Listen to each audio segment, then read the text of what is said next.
नमस्कार, आप देख रहे हैं स्पेशल रिपोर्ट न्यूज रूम से। आपके साथ मैं हूं अंजना ओम कश्यप। 4 राज्यों और एक केंद्र शासित प्रदेश में चुनाव को लेकर जिस तरह से हाहाकार पूरे देश में मचा हुआ है, इसी पर इंडिया टुडे कॉन्क्लेव का साउथ एडिशन जो हो रहा है आज, आइए आपको सीधे लिए चलते हैं उसमें। बीजेपी अध्यक्ष जेपी नड्डा से बात की है हमारे सहयोगी Rahul Kanwal.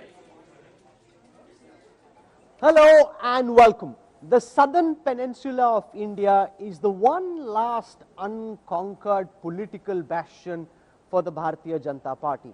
To talk about the ruling party's roadmap for the southern states and the significance of these assembly elections, we're joined at the India Today Conclave South by the BJP's President Jai Prakash Nadda. Nadda ji, welcome to the India Today South Conclave. This is the first time that you've ever come to a conclave after having become president, and we are delighted to have you with us. Thank you so much for joining us at the India Today Conclave South. Thank you, Rahul ji. Really, it's for the first time that I've come to India Today Conclave, and I really thank you for giving me an opportunity, and I also thank you for giving me an audience with such an illustrious audience and gathering, which I can see. And yes, through your channel, I'll get an opportunity to communicate my ideas and the ideas of Bharatiya Janata Party to millions of your viewers. Thank you very much for giving me this opportunity. Nadda ji, I want to start by asking you about the significance of this round of assembly elections. 824 seats, about 18% of India's electorate. The large focus has so far been on West Bengal. But from the perspective of the Bharatiya Janata Party, how important are the southern states in your calculation? Tamil Nadu, Kerala, Puducherry. Do you see the BJP as a fringe player in this election in the south, or do you see yourself as using this election as a stepping stone going forward? You see, we take every election in an important way, and we take it very seriously. This time we have got an opportunity to prove ourselves in the southern states, and we want to avail this opportunity, and that is why we are going in an aggressive manner on issues which are related to development, and which is also related what has stopped the development in the south and how we can go forward under the dynamic leadership of Shri Narendra Modi ji. All these issues we are going to put forth before the people, before the electorate of the southern states.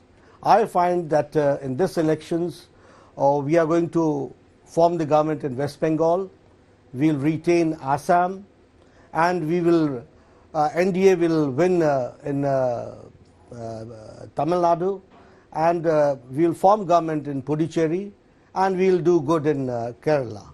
This is what we feel. And we want to make this election where issues are important, and how electorate accepts these issues will be the important aspect on which we will be strategizing. And we take this election very in an important way, seriously, and we development is our agenda, which we are going to put forth before the southern states. Tamil Nadu, as I said, again, NDA will form the government, and Puducherry we are going to form the government this time. So we're currently in Tamil Nadu, and I want to spend some time talking to you about your party's prospects over here. You're in alliance with the AIADMK.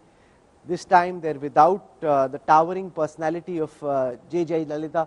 There's also a lot of anti-incumbency. We saw in the Lok Sabha elections of 2019, the DMK alliance got 39 seats, just one seat they couldn't get. All the other Lok Sabha seats were won by the DMK. How difficult does it put the BJP, how difficult does it make it for the BJP to try and win when you're on the side of a party which has so much anti-incumbency to deal with? Rahul, a lot of water has passed through and has flown, and since 2019 there's a sea change in the politics of Tamil Nadu and the image of NDA, and how NDA is coming up, that I would like to share with you. If I talk about the schemes, I find that the schemes initiated by Prime Minister Modi has been successfully implemented by the Tamil Nadu government, the AIADMK government, in Tamil Nadu. And I can see that at the grassroots level, that development has taken place. If I talk about the management of pandemic, whatever facilities were provided by the Government of India, that has been implemented and that has reached the last man in Tamil Nadu. If I talk about the vaccination, people talk about Modi UC, that inoculation vaccination program has been successfully being implemented in Tamil Nadu. If I talk about the schemes and the budget, in Modi 2, first year approximately 1.5 lakh crores were allotted to Tamil Nadu, and that has been spent again in Modi 2.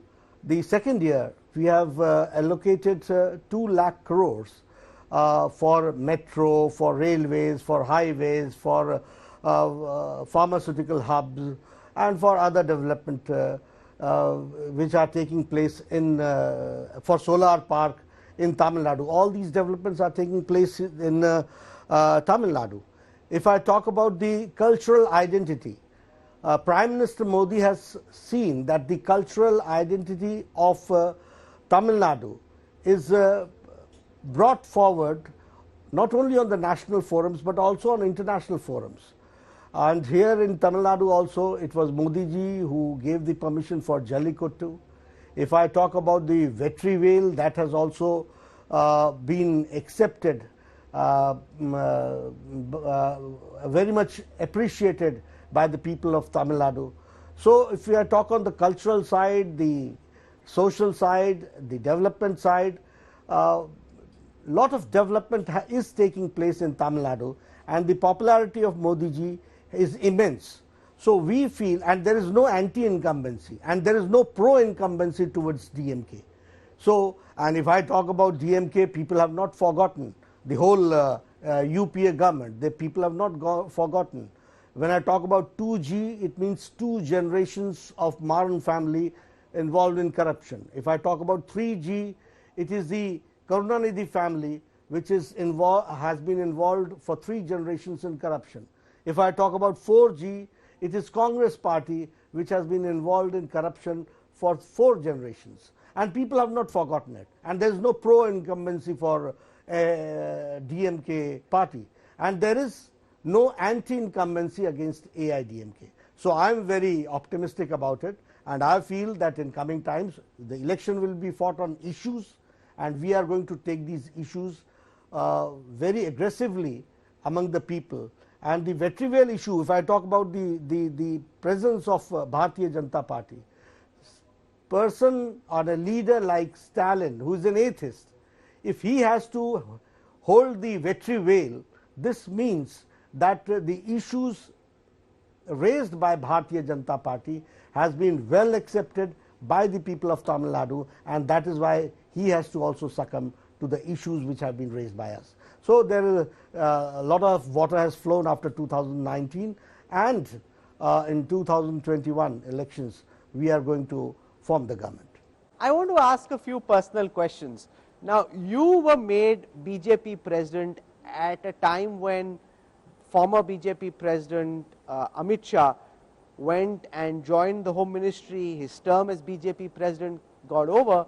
Now that is like having to become captain of the Indian team after Virat Kohli or after Sunil Gavaskar or after Sachin Tendulkar. How difficult was it to go in and try and fill such big shoes and having to do the same job that Amit Shah ji did before you? Were you always concerned about being judged by people within and without, that Nadda ji to ye kar rahe hain, lekin isi situation mein Amit Shah kya karte? You see, this problem comes only when in your thinking you think in terms of I. I think in terms of we. When I talk about Bharatiya Janata Party, I don't talk about I. I talk about 18 crore BJP members, a galaxy of leaders, and I believe in what I always say is that collective leadership under the dynamic leadership of Prime Minister Modi. So we are all collectively going forward. where you have taken the example of Virat Kohli, you have taken the example of Indian cricket. What I say, I'll give you the example of sports only. Becoming a captain of a team does not change your placement in the game. Supposing if you are a middle order batsman and you become a captain, you don't take the opportunity of becoming the opening batsman. Supposing in a football, you are a full back and you become the captain. So you don't become a centre forward player. The same way, here also, JP Nadda has got his own style of functioning, and it is a functioning where we take the views of our every important leader and collectively we go forward. So I don't feel that because the captain has changed, the style of functioning of Bharatiya Janata Party is going to change. We are working in continuity, and it is an addition that I have got an addition of Nitin Gadkari, I have got an addition of Rajnath Singh ji, I have got an addition of centre forward player like Amit Shah, and I take everybody into consideration, and so I feel more strengthened. So it's the Bharatiya Janata Party shoe which I am filling, and all together we are a strength to reckon with.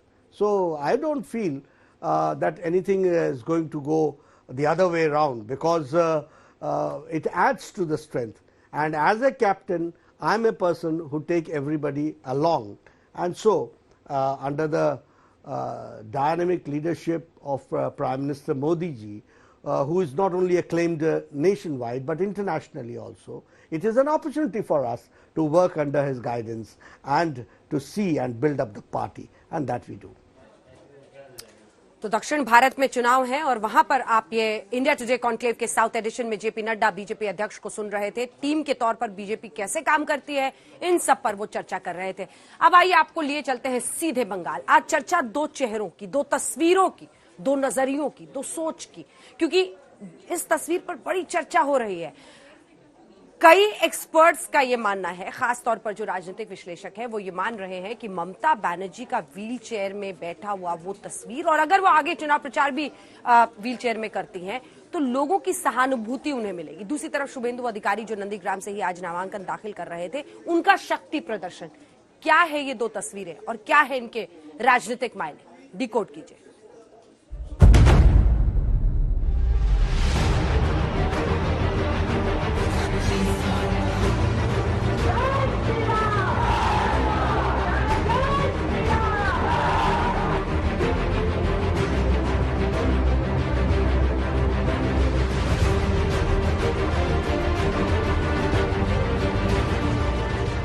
পায়ের problem থাকবে, কিন্তু আমি manage করে নেব। আমার meeting টিটিং আমি কিছুই নষ্ট করব না, বাট হয়তো আমাকে কিছুদিন হুইল চেয়ারে করতে হবে, সেটা আপনাদের সহযোগিতা চাই।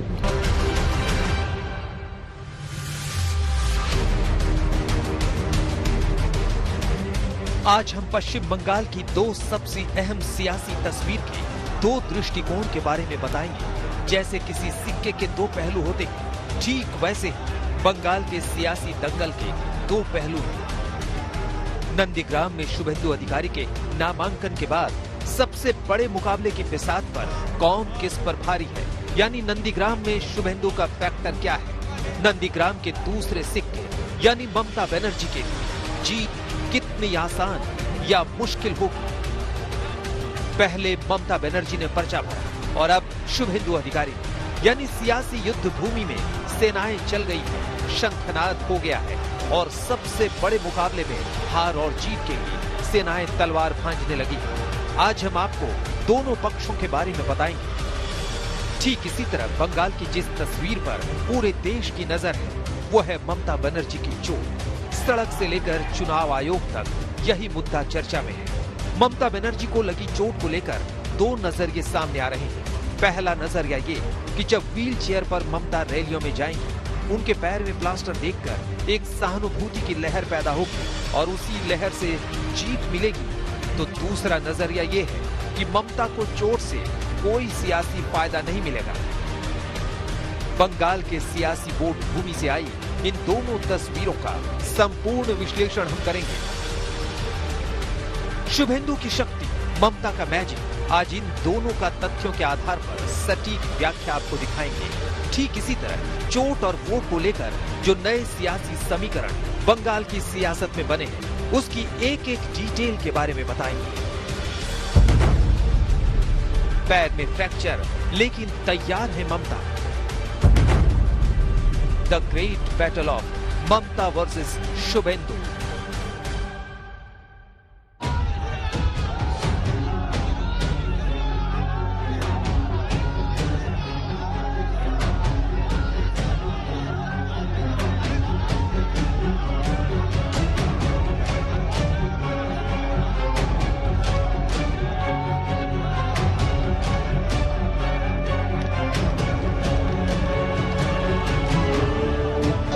मंदिर है, ये हर साल नॉमिनेशन चाहिए। पहले नॉमिनेशन मेरा नहीं है, नॉमिनेशन आस्था का केंद्र है, इसमें नया कोई बात नहीं। बंगाल के सबसे बड़े मुकाबले का पार्ट 2 संस्करण इन्हीं तस्वीरों के साथ शुरू हुआ। शुभेंदु अधिकारी ने पहले मंदिर में पूजा अर्चना की, मंदिर में आशीर्वाद लिया। भक्ति के बाद नंदीग्राम की सड़कों पर शक्ति प्रदर्शन का नंबर आया। नंदीग्राम के दंगल को आप इसी से समझ सकते हैं कि केंद्रीय मंत्री स्मृति ईरानी और धर्मेंद्र प्रधान जैसे नेता दिल्ली से पहुंचे शुभेंदु का पर्चा भरवाने। शक्ति प्रदर्शन के बाद शुभेंदु ने पर्चा भरा। एक दिलचस्प मुकाबला यहाँ पे होने वाला है, नंदीग्राम का प्रेस्टीज बैटल जिसे कहा जाता है, क्योंकि शुभेंदु अधिकारी 2016 तो पिछले विधानसभा चुनाव में इस सीट को 67% वोट से जीते थे और इस बार उनको टक्कर दे रहे हैं खुद मुख्यमंत्री और तृणमूल कांग्रेस सुप्रीमो ममता बनर्जी। नंदीग्राम के लिए ये चुनाव एकदम अलग है, क्योंकि नंदीग्राम के सबसे बड़े मुकाबले के खिलाड़ी बदल गए हैं। नंदीग्राम में सियासी भिड़ंत के कायदे और कानून एकदम बदल गए हैं। सबसे पहले नंदीग्राम की चुनावी भिड़ंत का मतलब समझिए। इस बार नंदीग्राम का खेल कैसे बदला हुआ होगा। ममता के विश्वास पात्र थे शुभेंदु, ममता के खिलाफ चुनावी योद्धा। टीएमसी से शुभेंदु चुनाव जीते, बीजेपी से चुनाव लड़ रहे शुभेंदु। बूथ बूथ पर मजबूत थी टीएमसी, बूथ बूथ पर शुभेंदु सेंध लगाएंगे। शुभेंदु के भरोसे थी ममता बनर्जी। बीजेपी को अब शुभेंदु का सहारा। टीएमसी वर्कर ने चुनाव लड़ा, खुद ममता बनर्जी मैदान में है। एक शब्द है गारंटी। जब हम और आप भी सामान खरीदने बाजार जाते हैं तो दुकानदार से पूछते हैं कितने दिन की गारंटी है। राजनीति में गारंटी नेता के लोकप्रियता मीटर से उसकी जीत की गारंटी को तय किया जाता है। और इसीलिए नंदीग्राम में आइए आपको दिखाते हैं शुभेंदु वर्सेस ममता बनर्जी। लोकप्रियता के मीटर पे कौन कहां पर है। ममता बनर्जी 14 मार्च से चुनावी अभियान शुरू करेंगी। पहले घोषणा पत्र और फिर रैली करेंगी। प्लान यह है कि वो व्हील चेयर पर प्रचार के लिए जाएंगी। लेकिन क्या ममता को लगी चोट से बंगाल के सियासी समीकरण बदल सकते हैं? और अभी इस समय ममता बनर्जी व्हील चेयर भी रेडी रखा गया है, लेकिन व्हील चेयर से मतलब कितना कैंपेन कर सकेंगे ममता बनर्जी? हम देखते रहते हैं कि स्टेज में कितना सक्रिय रहती हैं, कैसे मास कम्युनिकेट करते हैं। वो व्हील चेयर में इसके पहले व्हील चेयर में कैंपेन करना पश्चिम बंगाल में कोई नेता को हम देखे नहीं है। अगर ममता बनर्जी के अतीत में झांके तो जब जब उन पर हमला हुआ वो पहले से ज्यादा ताकतवर होकर उभरी है। 16 अगस्त 1990 को ममता बनर्जी पर जानलेवा हमला हुआ। सीपीआईएम के वर्कर लालू आलम ने किया था ममता पर हमला। हमले के वक्त ममता बनर्जी यूथ कांग्रेस की लीडर थी। हमले के बाद कांग्रेस की फायर ब्रांड नेता के रूप में उभरी। 1993 में ममता पर सीएम ज्योति बसु के सामने हमला हुआ। राइटर्स बिल्डिंग के सामने घसीट कर बाहर निकाल दिया गया। राइटर्स बिल्डिंग वाली घटना के बाद ममता बनर्जी चर्चा में आ गई। 2006 और 2007 में नंदीग्राम सिंगूर के वक्त हमले की कोशिश हुई। परिणाम ये हुआ कि साल 2011 में ममता सरकार में आ गई। ये तब है जब ममता के पैर में प्लास्टर है। डॉक्टरों ने 1 हफ्ते और रेस्ट की सलाह दी थी। 48 घंटे और निगरानी में रखना चाहते थे, लेकिन ममता बनर्जी के कहने पर हॉस्पिटल से छुट्टी दी गई। 1 हफ्ते बाद फिर ममता बनर्जी का चेकअप होगा। And local wound condition decided in favor of keeping her for another 48 hours for observation, but due to her repeated request, decided to discharge with appropriate advices and instructions. वक्त का पहिया एक बार फिर घूमा है। आरोप यह है कि ममता बनर्जी पर हमला हुआ और हमले में पैर की हड्डी टूट गई, लेकिन ममता बनर्जी चोटिल होने के बावजूद व्हील चेयर में प्रचार करेंगे। इतिहास गवाह है, ममता पर हुए हमलों ने उन्हें सियासी रूप से मजबूत किया। तो क्या ममता को लगी चोट का फायदा मिलेगा जैसा पहले मिला है? ये बड़ा सवाल है। इंद्रजीत कुंडू, कोलकाता, आज तक। स्पेशल रिपोर्ट में अब आपको दिखाते हैं अखिलेश यादव को आखिर गुस्सा क्यों आता है। 4 साल हो गए सत्ता से निकले हुए अखिलेश यादव को, लेकिन दम खत्म नहीं हुआ। मुरादाबाद में उनके कार्यकर्ताओं ने पत्रकारों के साथ मारपीट की। उनको रोकने के बजाय अखिलेश यादव भी उन्हें शह दे रहे थे। भड़ास निकाली जा रही थी वहां पर मीडिया।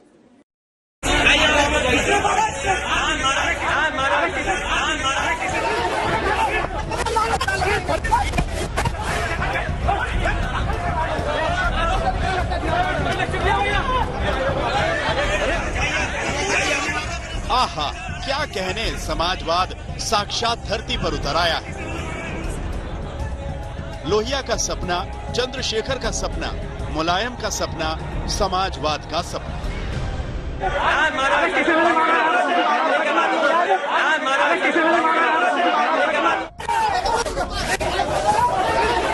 समाजवादी कार्यकर्ता पत्रकारों पर पिल पड़े और समाजवादियों के मुखिया अपने वीर कार्यकर्ताओं की पीठ ठोक रहे हैं।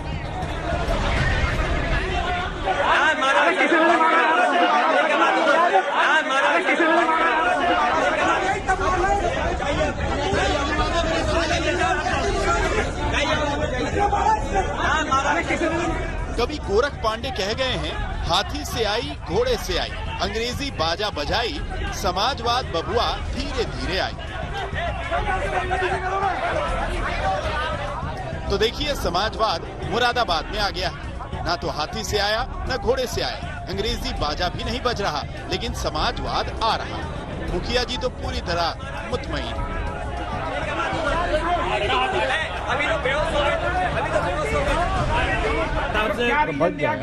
भाजपा से मिली है, सरकार बनने जा रही है। उत्तर प्रदेश के मुरादाबाद में गुरुवार को समाजवादी पार्टी के मुखिया अखिलेश यादव आए थे। उनके सामने ही समाजवादी कार्यकर्ता गुंडागर्दी पर उतर आए, पत्रकारों से मारपीट करने लगे। इस मारपीट के दौरान एक पत्रकार तो जमीन पर गिर गया।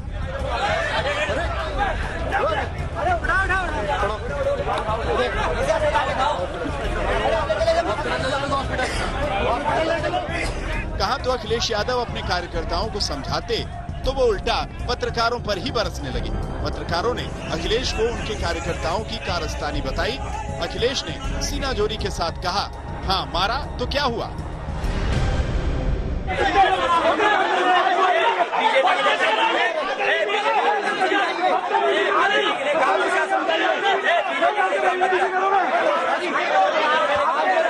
अभी तो अभी आपको सरकार नहीं आई तब मारना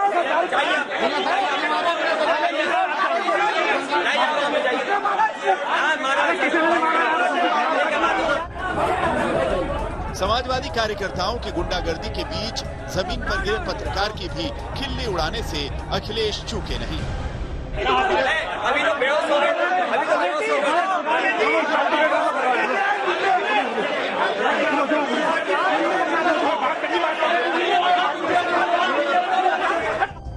इससे पहले प्रेस कॉन्फ्रेंस में अखिलेश यूपी की कानून व्यवस्था पर अपनी भड़ास निकाल रहे थे। आजम खान के खिलाफ रिपोर्ट पर रिपोर्ट को लेकर दुखड़ा सुनाया। देश के अंदर और खासकर उत्तर प्रदेश के अंदर कानून व्यवस्था नहीं पुलिस देख रही है। यहाँ की सरकार पुलिस के माध्यम से जो पॉलिटिकल लोग हैं उनके खिलाफ साजिश और षड्यंत्र कर रही है। और आपके बगल में तो जीता जाता उदाहरण है। अरे मोहम्मद आजम खान साहब के खिलाफ कितने मुकदमे दर्ज हैं? 1, 2, 3 नहीं, न जाने कितने मुकदमे दर्ज हैं। और फिर जिन अधिकारियों ने मुकदमे दर्ज किए हैं उनको गिफ्ट मिल रही है, उपहार मिल रहे हैं, कुर्सियां मिल रही हैं। अखिलेश यादव को पत्रकारों ने जब उनके कार्यकर्ताओं की कारस्तानी याद दिलाई, बताया कि कार्यकर्ताओं ने 5 स्टार होटल में तोड़फोड़ की, तो अखिलेश ने सारा इल्जाम पुलिस के मत्थे मर दिया। आपके कार्यकर्ता 5 स्टार होटल को तोड़फोड़ तो चाहे कार्यकर्ता नहीं, ये पुलिस वाले हो सकते हैं। अखिलेश जी, इंतजाम को भी देखना है, आराम से जाइए। पत्रकारों ने जब अखिलेश से सवाल पूछे तो अखिलेश उन्हें बीजेपी से सवाल पूछने की नसीहत देने लगे। सवाल हमसे पूछ रहे हो, सवाल कभी भारतीय जनता पार्टी के लिए भी तो पूछ लिया करो। भारतीय जनता पार्टी के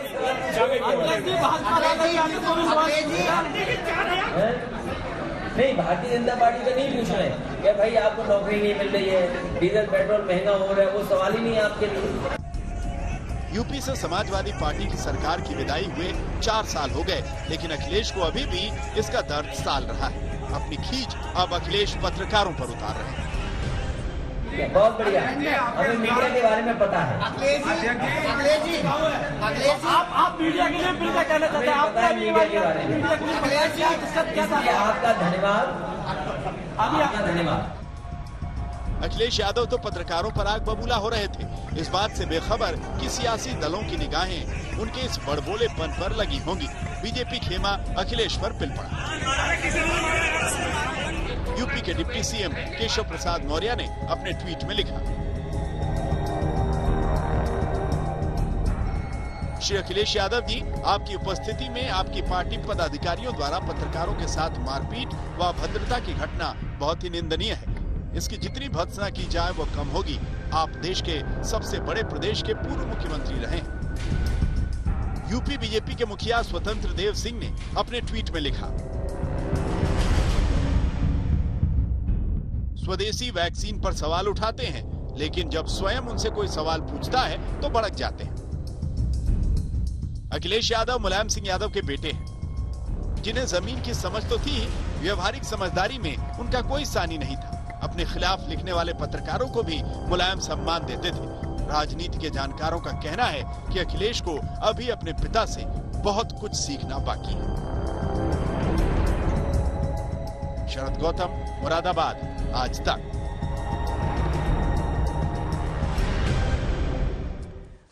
तो आपने देखा पत्रकारों के साथ ये बदसलूकी का पूरा मामला, काफी बवाल इस पर राजनीतिक रूप से, सियासी रूप से मच गया। लेकिन अब जरा आपको दिखाते हैं वो सियासत जो बंगाल में लगातार जारी है, क्योंकि एक तरफ लड़ाई बीजेपी और टीएमसी की चल रही है, लेकिन अब उसमें संयुक्त किसान मोर्चा, यानी जो तमाम किसान नेता दिल्ली के बॉर्डर पर अब तक विरोध कर रहे थे, वो पहुंच गए हैं कोलकाता। संयुक्त किसान मोर्चा की टीम कोलकाता पहुंची। टीम में योगेंद्र यादव, हनान मुल्ला, बलबीर सिंह राजेवाल, अतुल अंजान के साथ मेधा पाटकर भी थी। किसानों ने कोलकाता के गांधी मूर्ति से लेकर रामलीला पार्क तक रैली निकाली। रामलीला पार्क में ये रैली जनसभा में तब्दील हो गई। आज की रैली तो ट्रेलर थी। कल कोलकाता में किसान महापंचायत करने वाले हैं, जिसमें राकेश टिकैत शिरकत करेंगे। इससे पहले आज प्रेस कॉन्फ्रेंस ने साफ किया कि वो बंगाल के चुनाव में बीजेपी को हराने के मकसद से आए हैं और बीजेपी को वोट न दे, ये अपील किसान नेता करने वाले हैं। हमने तय किया है कि जहां भी चुनाव हो रहे हैं इस वक्त 5 स्टेट में, हम हर वहां जाके अपने किसानों भाइयों से, आम लोगों से ये रिक्वेस्ट करेंगे कि ऐसी पॉलिसी मोदी सरकार ने अडॉप्ट करनी है जिससे सारा देश बर्बाद हो जाएगा, गरीब की रोटी छिन जाएगी। और हम आप सबको रिक्वेस्ट कर रहे हैं यहाँ वेस्ट बंगाल में कि अपना वोट बीजेपी को, कम से कम बीजेपी को मत दीजिए और किसी को वोट दे दीजिए। हम किसी एक पार्टी को सपोर्ट करने नहीं आए, सिर्फ एक ही अपील है हमारी कि बीजेपी को वोट ना दीजिए, जो भी विनिंग कैंडिडेट है उसको वोट दीजिए। जो भी किसानों के पक्ष में थे उनको सपोर्ट किया था, क्योंकि हम किसानों के साथ थे, हम किसी पार्टी के साथ नहीं थे। ये बात ध्यान में रखना। हम आंदोलन जीवी है ना, तो आंदोलन हमारे जीवन का हिस्सा है और जीने के अधिकार के लिए आंदोलन होता है। मामला केवल एक राज्य का नहीं है, पूरे देश का है। लेकिन एक एक जगह पर अगर वो जीतते हैं तो वो फिर और गुर्मी में आते हैं। तो किसानों की बातों का कितना असर होगा ये तो अभी देखना पड़ेगा, इंतजार करना होगा।